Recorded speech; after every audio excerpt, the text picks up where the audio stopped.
Good morning every students, कैसे हैं आप लोग। आज हम आपके लिए लेके आए हैं इस वीडियो में 2020 और 21 का नया सिलेबस।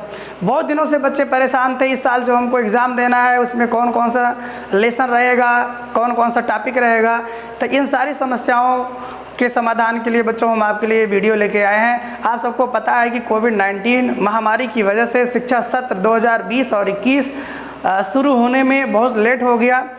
तो अब उसी के मद्देनज़र रखते हुए जो हमारे शिक्षाविद हैं उन्होंने ये डिसीज़न लिया है कि पूरे सिलेबस का 30% सिलेबस पूरे सिलेबस का 30% सिलेबस कम कर दिया जाए, ताकि जो समय मिला है बच्चों को पढ़ने के लिए उस समय में अच्छे तरीके से सिलेबस को हर स्टूडेंट्स कवर कर सके।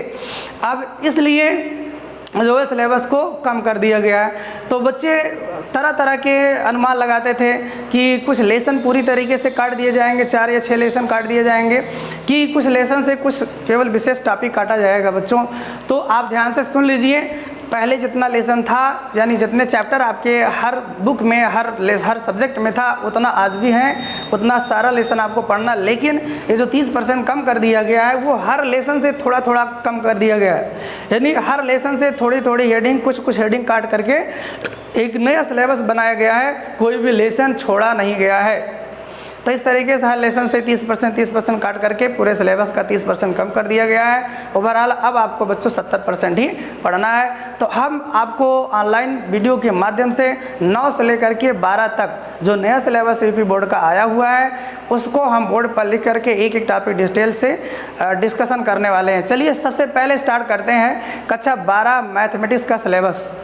कक्षा 12 जो गणित का सिलेबस है बच्चों, नया सिलेबस, उसमें शिक्षाविद हमारे कौन कौन से लेसन से क्या क्या टॉपिक काटे हैं उसके बारे में हम आपको यहाँ पे डिस्कस करने वाले हैं। चलिए कुल मिला जुला करके बच्चों यदि आपने बुक खरीदा होगा तो उसमें आपके पास कक्षा 12 में 2 बुकें एनसीईआरटी में चलती हैं, एक फर्स्ट बुक और एक सेकंड बुक, और दोनों बुक मिला करके कुछ टोटल 6 यूनिट है। कुल कितने यूनिट बच्चों? टोटल 6 यूनिट है।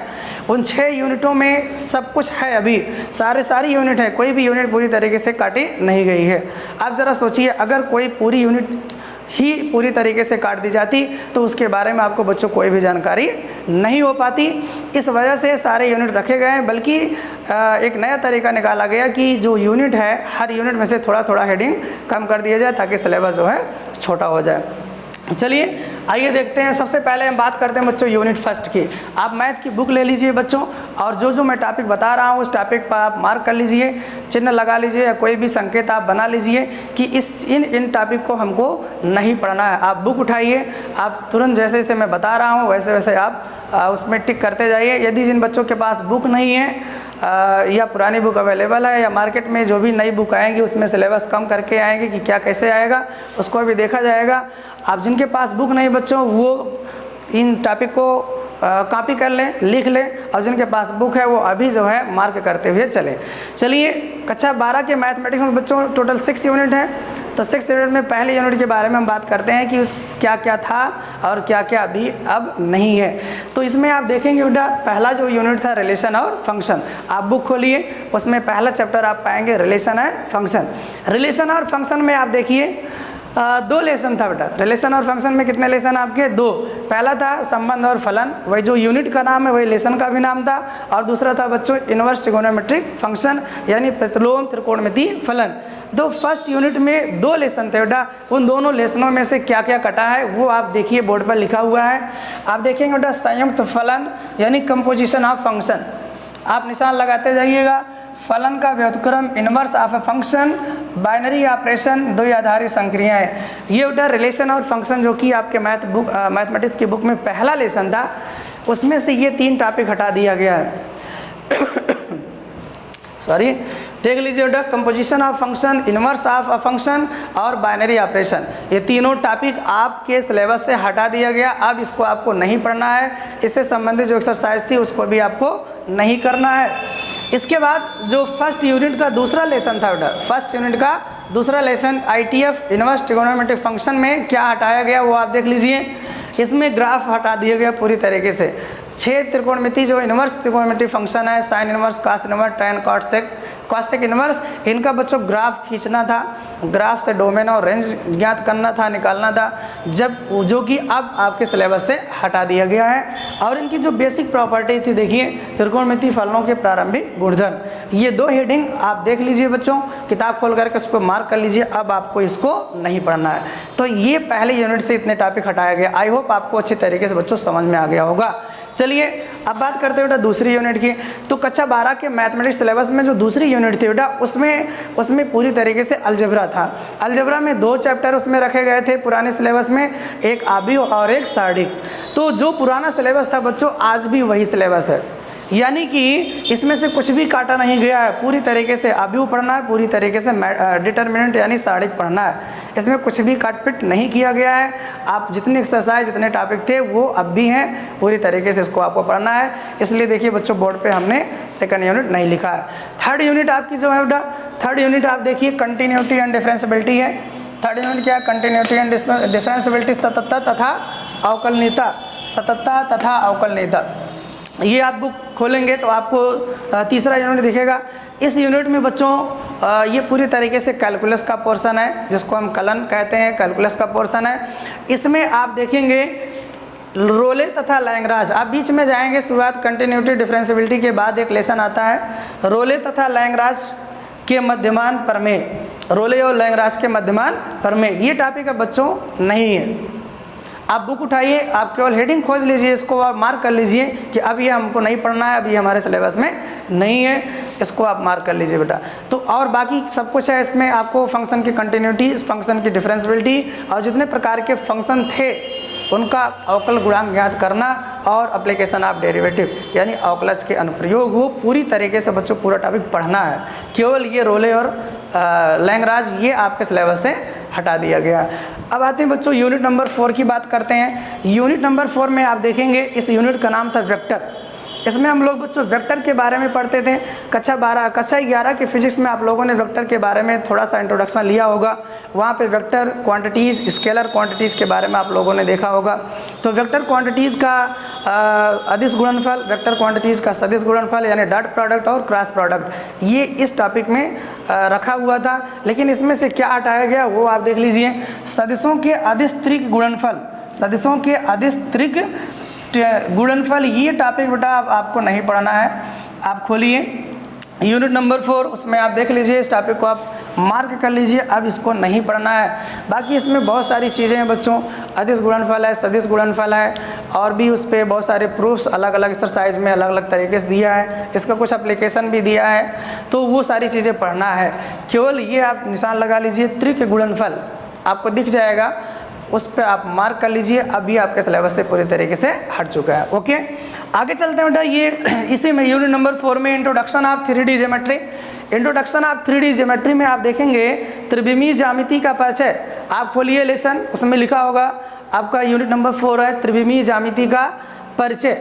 इसमें आप देखेंगे क्या क्या आपको नहीं पढ़ना बेटा। उसमें बहुत सारी चीज़ें हैं। उसमें रेखा का एक क्वेश्चन आपको ज्ञात करने के लिए दिया गया बेटा, प्लेन का एक क्वेश्चन ज्ञात करने के लिए दिया गया है, और प्लेन के बीच एंगल, रेखा और प्लेन के बीच एंगल ज्ञात करने के लिए दिया गया। ऐसे बहुत सारे टॉपिक इसमें दिए गए थे पहले सिलेबस में, लेकिन अब क्या उसमें से हटा दिया गया है, इस चीज़ को आप ध्यान से देखिए। यहाँ 2 रेखाओं, 2 समतलों, एक रेखा तथा एक समतल, एक रेखा तथा एक समतल के बीच का कोण, ये जो बेटा एंगल ज्ञात करने वाले जितने भी टॉपिक हैं आप बुक खोल करके देखेंगे। अभी आप पढ़े नहीं हैं, आपको समझ में बहुत अच्छे से नहीं आएंगे उसमें क्या है कैसे है, लेकिन आप हेडिंग देख करके इतना समझ जाएंगे जो चीज़ हम बता रहे हैं वो कहाँ पे है कैसे है। तो आप हेडिंग खोलिए बेटा, आप देखेंगे हर लेसन में 2 रेखाओं के बीच, कोई पहले लेसन 2 रेखाओं के बीच का कोण आपसे ज्ञात करवाते थे, 2 समतलों के बीच का कोण, एक रेखा और एक समतल के बीच का कोण आपसे ज्ञात करवाया गया है। तो अब ये जो बीच का कोण ज्ञात करने का कंसेप्ट है बच्चों, वो पूरी तरीके से सिलेबस से हटा दिया गया। आप देखेंगे ये एक जगह नहीं मिलेगा। जब आप यूनिट नंबर 4 खोलेंगे ये एक जगह नहीं मिलेगा आपको। पहले एक्सरसाइज, दूसरे, तीसरे, चौथे अलग अलग एक्सरसाइज में ये हर जगह जो है अलग अलग एंगल निकालने के लिए दिया गया था। तो रेखाओं के बीच का कोण आप खोज लीजिए कहाँ पे है, वो नहीं पढ़ना है, और 2 समतलों के बीच का एंगल वो नहीं आपको पढ़ना है, और एक रेखा और एक प्लेन के बीच का एंगल भी आपको नहीं पढ़ना है बच्चों, और बाकी सारी चीज़ें पढ़ना है। रेखा का एक क्वेश्चन, प्लेन का एक क्वेश्चन, ये सारी चीज़ें आपको पढ़ना है इसमें। अब लास्ट में एक और यूनिट है बच्चों, यूनिट नंबर 5, यूनिट नंबर 5 में सिर्फ और सिर्फ एक लेसन था, लीनियर प्रोग्रामिंग, रैखिक प्रोग्रामिंग। इसमें जो है बच्चों लीनियर प्रोग्रामिंग में आपको जो है कुछ भी नहीं हटाया गया है आपके सिलेबस से पूरी तरीके से। बहुत छोटा लेसन था लीनियर प्रोग्रामिंग, तो उसमें हटाया क्या जाता बच्चों, वैसे भी छोटा लेसन था, इसलिए वो लेसन पूरी तरीके से आपको पढ़ना है। इसलिए यूनिट नंबर 5 आप देखिए यहाँ पे मैंने बोर्ड पे नहीं लिखा है। तो रेखीय प्रोग्रामन पूरी तरीके से बच्चों पढ़ना है। अब आ जाइए आप यूनिट नंबर 6 में। यूनिट नंबर 6 का नाम आप देखेंगे बेटा प्रोबेबिलिटी है। क्या है बच्चों प्रोबेबिलिटी? ये प्रोबेबिलिटी जो है प्रायिकता है। प्रायिकता आप देखेंगे सेकंड बुक में लास्ट में सबसे दिया गया है, और ये बहुत ही बेहतरीन लेसन है बच्चों। थोड़ा सा अगर देखें तो इसमें बहुत अच्छे अच्छे कंसेप्ट यूज किए जाते हैं, इसमें बहुत अच्छा सा प्रेजेंस ऑफ माइंड चाहिए। ये लेसन बहुत ही अच्छा होता है, ये हर कंपटीशन एग्जाम में बच्चों पूछा जाता है, तो इसमें से ज़्यादा कुछ नहीं काटा गया है, फिर भी सिलेबस तो कम करना ही था। इसमें देखिए क्या क्या कम कर दिया गया है। सायादृच्छिक चर का माध्य तथा प्रसरण, आप ये वाला टॉपिक आप खोलिए और वहाँ पे मार्क कर लीजिए बच्चों, माध्य तथा प्रसरण ज्ञात करना, ये आपको नहीं पढ़ना है। बर्नौली की प्रमेय, बर्नौली टेस्ट, बर्नौली थ्योरम थी बच्चों, बर्नौली जो है परीक्षण था, उसको नहीं पढ़ना है। और द्विपद बंटन था, बाइनोमियल डिस्ट्रीब्यूशन, ये भी नहीं पढ़ना है। तो प्रोबेबिलिटी में से बच्चों केवल 3 टॉपिक हटाया गया है, आप देख लीजिए बोर्ड पे लिखा गया है। यादृच्छिक चर का माध्य तथा प्रसरण आपको नहीं पढ़ना है। बर्नौली परीक्षण तथा द्विपद बंटन भी आपको नहीं पढ़ना है। तो ये आप देखिए यूनिट नंबर 1 और 2, 3, ये जो है बेटा ये जो यूनिट है, ये यूनिट आपको कहाँ मिलती हैं? फर्स्ट बुक में मिलेगी। कहाँ मिलेगी आपको बच्चों? फर्स्ट बुक में मिलेगी। और ये बाकी की 4, 5 और 6 ये जो यूनिट है आपको ये सेकंड बुक में मिलेगी। एनसीईआरटी आप सिलेबस देख लीजिएगा बच्चों, आप बुक ले लीजिएगा, या अगर आपके पास हो तो उसमें टिक लगा लीजिएगा। जिन बच्चे स्टूडेंट के पास बुक नहीं है वो क्या करेंगे, अब पूरे टॉपिक को जो है एक कॉपी पे नोट कर लेंगे जब बुक आप खरीदिएगा। अगर नई बुक आती है, नया सिलेबस छप के आता है तब तो कोई दिक्कत नहीं है। यदि आपको ऐसी बुक मिलती है जिसमें पुराना सिलेबस ही दिया गया है तो उसमें से आप इसको आप हटा लीजिएगा। मैं जो है इस प्रकार गणित का सिलेबस बेटा मैंने आपको बताया। इसके बाद फिजिक्स का, केमिस्ट्री का, बायोलॉजी का, हिंदी और इंग्लिश भी आपके लिए बेटा वीडियो लेके आएंगे, और उसमें मैं डिस्कस करूंगा कि कौन कौन सा टॉपिक अब हटा दिया गया है। तो एक बार आप स्क्रीनशॉट ले लीजिए, मैं साइड हो जा रहा हूं, आप स्क्रीनशॉट ले लीजिए। ले लिया आप लोगों ने? चलिए वेरी गुड। अब आपको क्या करना है बेटा, आपको एक छोटा सा काम करना है। इस वीडियो को ज़्यादा से ज़्यादा बच्चों शेयर करिए, ताकि हर स्टूडेंट्स, आपका जो हित मित्र हैं, आपके साथ जो पढ़ने वाले हैं या आपके जो रिलेटिव हैं, वो जान सके कि हमारा क्या सिलेबस है और क्या क्या चीज़ें हमको पढ़ना है। इसलिए आपसे बच्चों रिक्वेस्ट करता हूं कि आप ज़्यादा से ज़्यादा इस वीडियो को शेयर करिए, लाइक करिए, और इसी तरीके से और भी जितने सिलेबस हैं, जितने भी पाठ्यक्रम हैं, जितने भी सब्जेक्ट हैं, उसमें से क्या क्या कम हुआ है, इसकी जानकारी के लिए बच्चों आप हमारे चैनल को सब्सक्राइब कर लीजिए। और हम विदिन 1 और 2 डेज पूरा 9 से लेकर के 12 तक का जो नया सिलेबस यूपी बोर्ड ने जारी किया है उसको हम आपको वीडियो के माध्यम से पूरी तरीके से समझा देंगे। Okay, thank you for watching this video. Thank you students.